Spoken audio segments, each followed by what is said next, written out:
SLST ফ্রেশারদের প্রতি ন্যায় বিচারের দাবিতে কলেজ স্ট্রিট থেকে বিধানসভা অভিযান। ফ্রেশারদের দীর্ঘদিনের দাবি ও অভিযোগের সমাধান না হওয়ায় এই আন্দোলন আরও তীব্র হবে। এসএলএসটি ফ্রেশার্স লড়াই চলবে এমন স্লোগান নিয়ে শহরের রাস্তায় নেমেছে এসএলএসটি ফ্রেশাররা। আমাদের এই আন্দোলন করা ছাড়া কোনো উপায় নেই।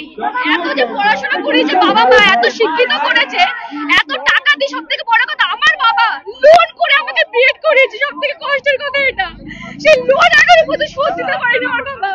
তারপরে কি করে আমাদের সাথে এরকম ইনজাস্টিস করছে? আমরা কেন তাহলে বিএড করেছিলাম? একটা চাকরির জন্য, সেই চাকরি তো দিচ্ছে না, তাহলে বিএড করে তুলে দেখে কি লাভ? তুলে দিক তাহলে।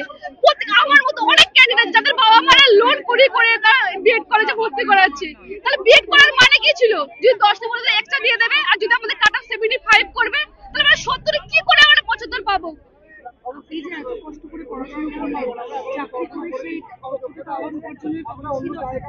সেটাই তো করতে পারছি না, বাবা মার মুখের দিকে তাকাতে পারছি না। ওরা পুরো আশা চেয়েছিল যে আমার মেয়েটা চাকরি পাবে, আমাদেরকে দেখবে, লোনের টাকাগুলো শোধ করবে। সে লোনের টাকা শোধ হবে না, আর কিছুই হবে না। আমাদেরকে সিরিয়াসলি বলছি, সুইসাইড করা ছাড়া আর কোনো উপায় নেই আমাদের।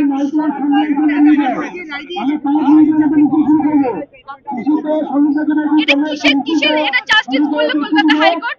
যে 32,000-এর সাথে একরকম তারা জাস্টিস করলো, 26-27,000-এর সাথে এরকম জাস্টিস করলো। কিরকম মানে একটা চোর যে চুরি করবে তার একটা আলাদা তার ন্যায় দেবে, আর আরেকজন চুরি করবে তারও আলাদা ন্যায় দেবে? কি করে এটা সম্ভব?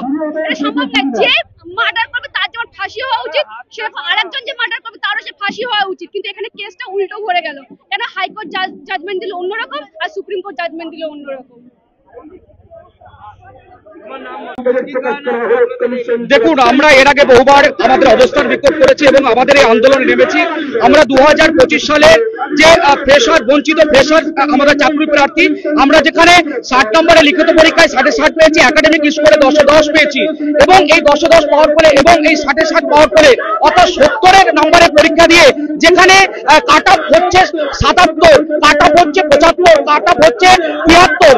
এই যে এই 73-এর কারণ আমরা এই 70 নম্বরের পরীক্ষা দিয়ে আমরা কি করে এই এখানে আসতে পারি, আমরা কি করে ব্যারিডে আসতে পারি? এই যে আমাদের সঙ্গে এই এসএসসি, আমাদের সঙ্গে এই সরকার যে বিচারিতা করেছে, যে বৈষম্য আচরণ করেছে, যেখানে আমরা পূর্ণাঙ্গ নাম্বার পাওয়ার পরেও আমরা কোনোভাবে কল ফর ভেরিফিকেশনে কিন্তু আমরা ডাক পাইনি, কল ফর ইন্টারভিউ কিন্তু ডাক পাইনি।